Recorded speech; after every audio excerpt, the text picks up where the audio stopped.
peeps. Hope everyone is good. Joe Rodon is the word on everyone's mouths if you're a Leeds fan in these last few days. Will he stay? Should he stay? How much should we pay for the player? What is the worth? What is the value?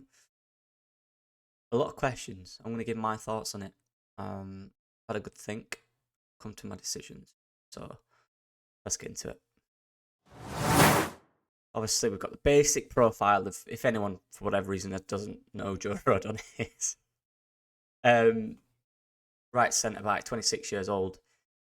He played 4,426 minutes in the Championship last season, which was the fourth highest of any centre back. That was 43 games.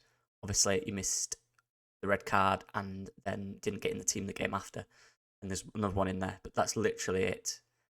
This guy played almost every minute he was available for Leeds United at the back. Goals conceded, 44, which was the second lowest in the league. And I know he had different partnerships, but he was the consistent one in those partnerships, right? It was Strauch and Rodon, or it was Ampadu and Rodon. He was the one there. There's his heat map, as you can see. The reasons for keeping him, and I'll quickly fly through these.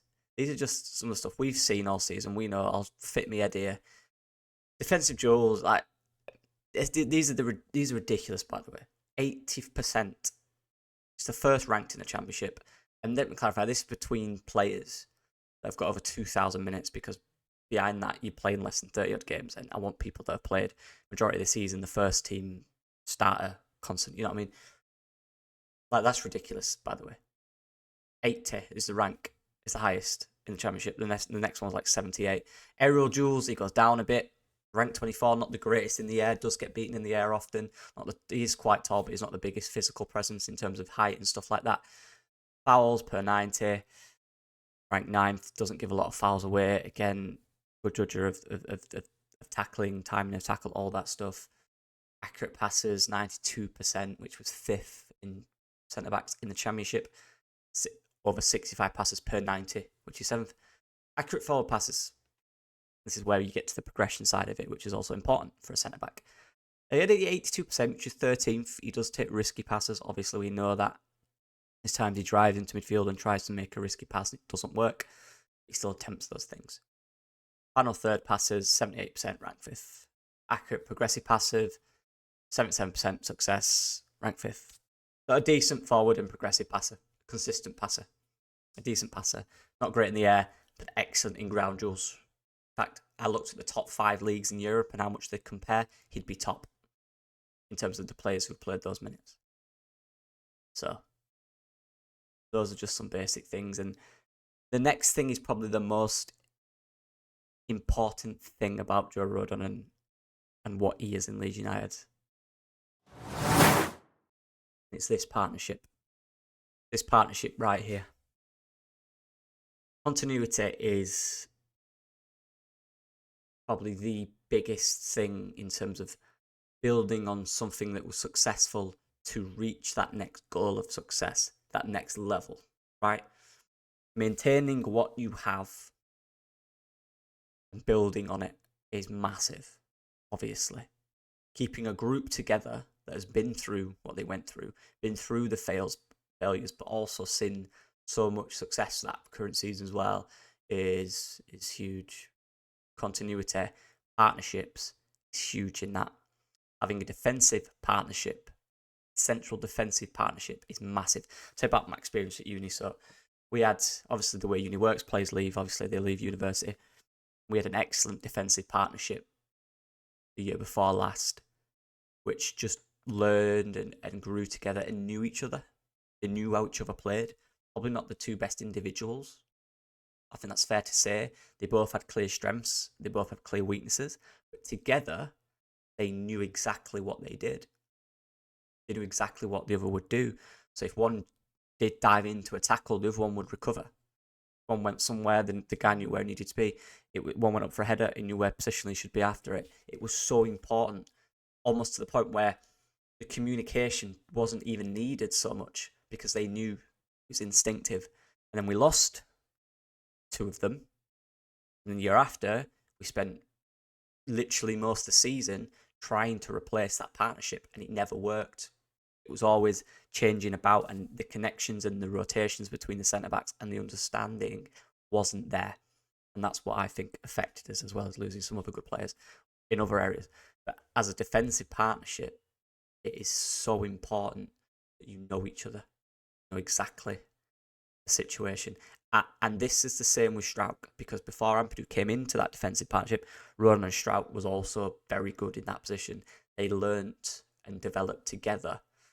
Took them a few games and a few weeks, obviously, because Rodon came in, took time to integrate himself to the team. But once they got it together, there was a period where them two were excellent. Now, with him, if he was to leave, then what?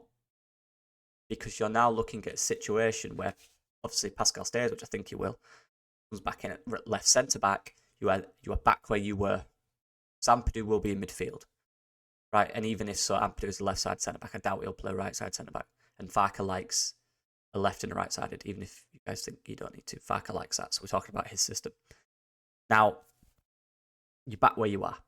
You're at that point where I just spoke about, where you're looking for the partner. You're looking for a guy who knows the other player as well as Rodon is. A smart defender who can adapt quickly. There are those players out there, though. There is.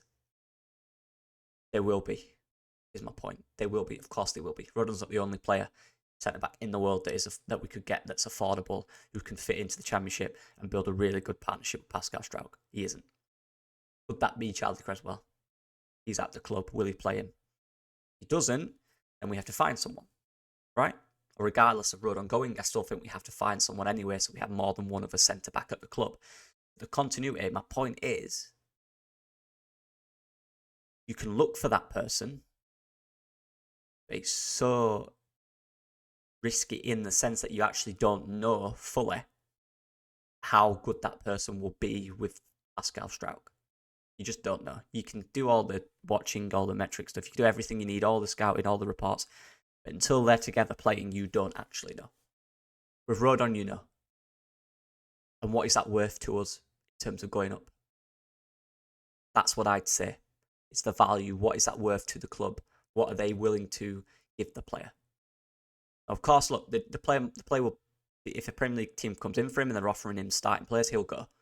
But we're talking about the Leeds perspective here. How much do we need him? And from that point, the continuity side of it and the proven partnership side of it, which is huge, getting out this league, or any league, you need a proven centre-back partnership. If you have that, you are almost halfway there. Then you just need, obviously to the rest of the team. But the centre-back partnership is a key aspect of that. Key aspect. So that side of it, with these two and Pascal as well, is the biggest bit for me, where I think he's vital. Not this bit. I'm just thinking in my head, what's the downside and what's the upside of Joe Rodon? And I'm thinking the upside, recovery and covering run. His covering runs for when Ampadu or Pascal or even Cooper got sucked in, even the fullback got sucked up, he was there, right? The striker made a recovery run, he was always there. Like, he made some mistakes in the season. We're not going through individual mistakes. Every player does that. I'm talking about over the game, over the season, what did I see from his play, which I loved. His recovery runs were elite. They were ridiculously good. He showed a good burst of pace over 10, 15 yards as well to keep up with strikers.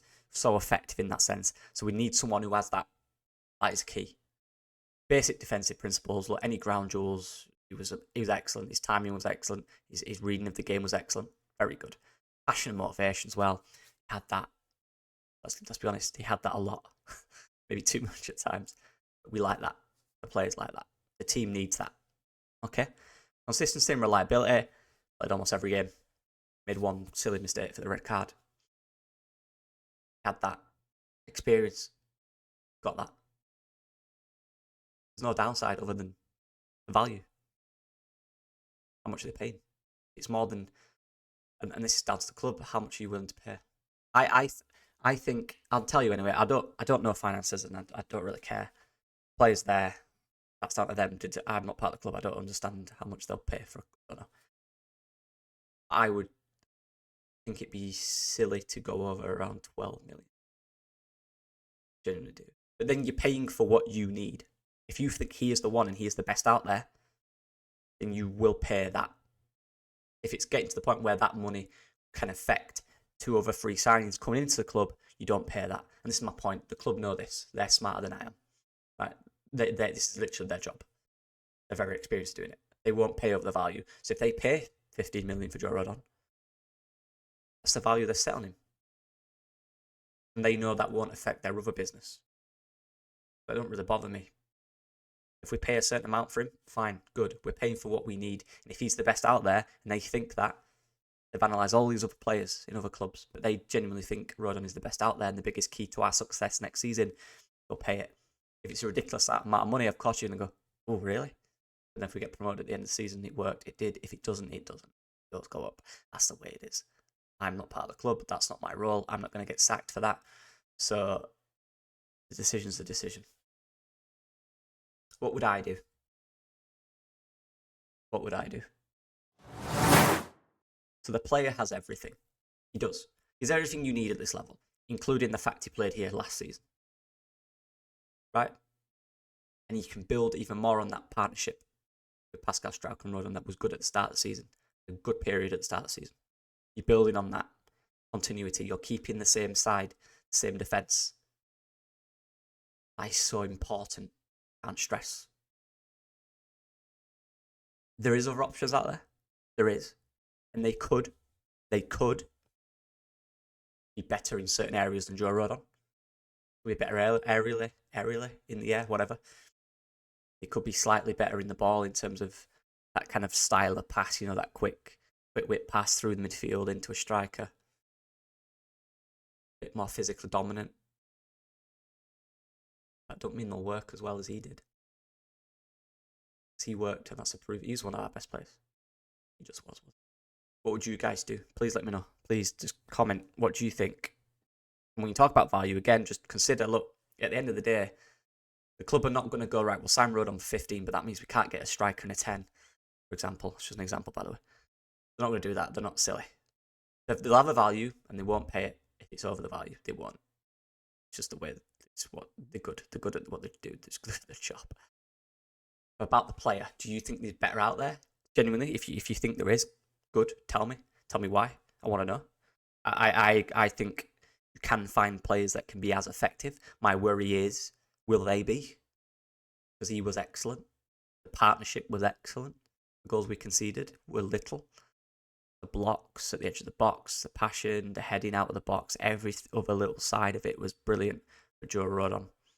He's one of my best players. One of my favourite players last season. I thought he was excellent for the most part. But yeah, let me know what you guys think. Interesting topic. Please. Thank you. See you in a bit. Bye.